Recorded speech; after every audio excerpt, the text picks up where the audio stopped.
This is the Dog Savant Podcast with your host, Brett Endies.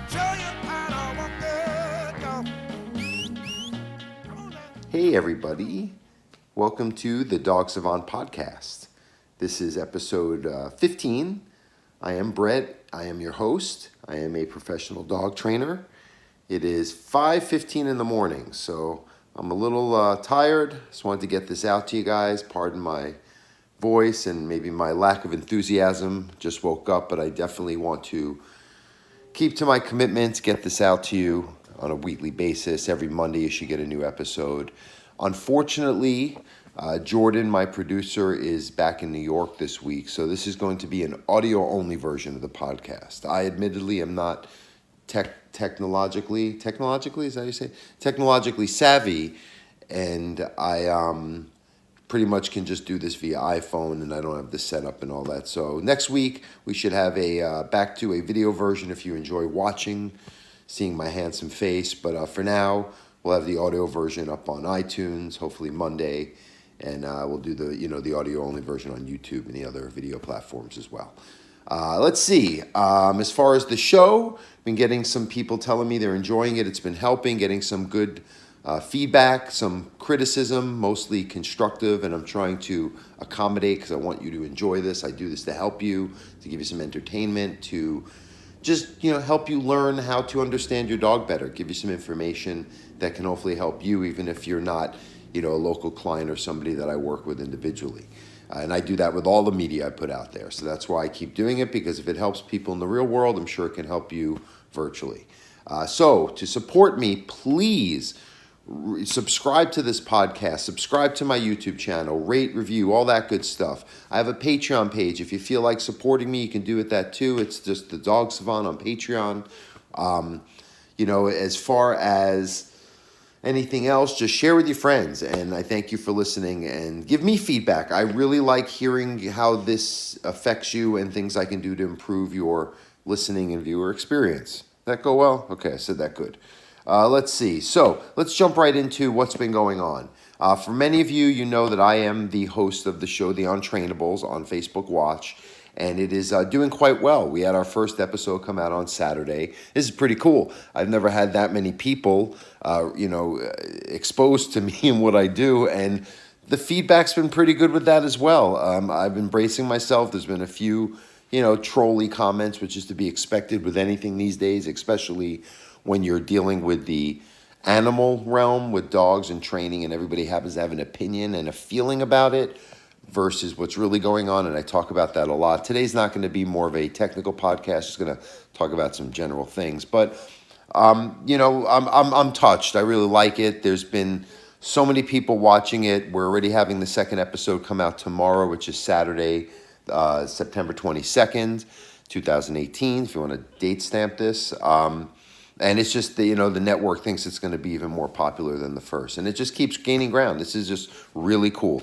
I look forward to whatever the future is going to hold for this. And my whole thing when I decided to make this my career without looking back many, many years ago, amongst many failures, trials, tribulations, I just knew in my heart that what I can do will help dogs. And not because I am this savior messiah guy. I don't want to be seen as that. I just really want to give the information that I've learned by committing myself to a lot of man hours around dogs and doing my thing and studying and getting my education and everything I've accumulated as my base of knowledge and understanding of why dogs don't listen and why they have problem behaviors and what to do to resolve them. I want to share with as many people as possible while I'm here on this earth. So I hope that explains my intent. All the cool, popularity and all that comes with that. That's just I don't know. I don't even know. I'm already trying to come to terms with this. I'm just Brett, the dude from Long Island. So I can't imagine, anything but just having some fun with this and maybe a little anxiety because I don't want to let people down. I want to do right. I want to make sure that everybody is, and the dogs more than anything, are, getting what I intend to give here. That's why I love the people I'm working with on the show. They're really letting me be me. They're letting me do what I do. Of course, it's television or network, whatever you call it on the internet. But it's it needs to be edited to appeal to a mass audience, but the message is still there. Some things are a little ridiculous. If you watch the episode, I wear a collar, but it's to show a point that things that people are so knee-jerk in their response to are not actually what's going on, in reality from the dog's point of view. Excuse me for my voice clearing. Oh boy, that's terrible. Sorry guys, it's just so early and I have so many tasks to bang out today. It's Friday before the weekend and I've got to get this podcast over to Jordan before. So he can put it up to you guys for Monday. So the show, that's been great. So if you haven't already, watch the show, share with your friends, give the good feedback. The only way that this keeps going, just like anything nowadays, is not by sheer luck. It's by the feedback and the response the viewers give. So I really appreciate your support on that. Let me see. I got so high in my voice. Okay, so, oh yes, Alpha. I saw the movie Alpha with my daughter on her birthday last week. And I wanted to, and I did mention it on social media. I was going to give a quick, I don't want to say a review. Who am I a critic? Someone who did something that I could never do. Could I make a movie? I couldn't. I can't even record a podcast, the video version for you guys. I have to record this audio. So Jordan, who knows how to make a movie, can do this for me. So no. So I'm not. It's not a criticism. It's just kind of narration and maybe I don't know. Because who am I again? I'll just tell you what it was and that I liked it. But what I liked has nothing to do with what you should like. You live your own life, make your own decisions. So Alpha, if any of you know, it's the movie about basically 20,000 years ago in Europe, how I guess they're hunter-gatherers, how they had first united with wolves or some kind of version of canid species to ultimately become the dogs that we know today. And it was really interesting. What I liked most about it, there was the whole bonding thing with the wolf and the dog, and it showed how really, I was talking about on your terms, guys, and right from day one, if that's how it went, your dogs are supposed to be on your terms. They're looking to you for guidance and direction, when to do whatever. And when you start giving them that independence from your direction, things unravel very quickly with dogs. And I assume back then when there was a lot more at stake, when you were relying on each other for more survival needs, a lot could go wrong. So, it was even more of a serious, consistent way that we were. And I'm sure it was a little barbaric, admittedly. It looked a little rough the way they portrayed it in the movie, but the idea was there. We're not supposed to be that. These are domesticated animals we're dealing with now, not wild, whatever that was, wolves, or whatever you may feel it was, a canid species, so be it. I like, though, the survival element of it, because me being a budding bow hunter, somebody who's really dialed in his archery skills and is getting mentored and, trying to, if you will, harvest my own food because I eat meat and I like to know where it comes from and I would rather deal with it in a way where I'm accountable for what goes on to get it from the animal to my stomach. So I don't want to feel like I have to justify that. I'm sure we'll do plenty of talks about that. Maybe I'll make some cool videos of my hunting adventures, if you will. Oh God, I lost my train of thought real quick. Hold on, let me catch it here.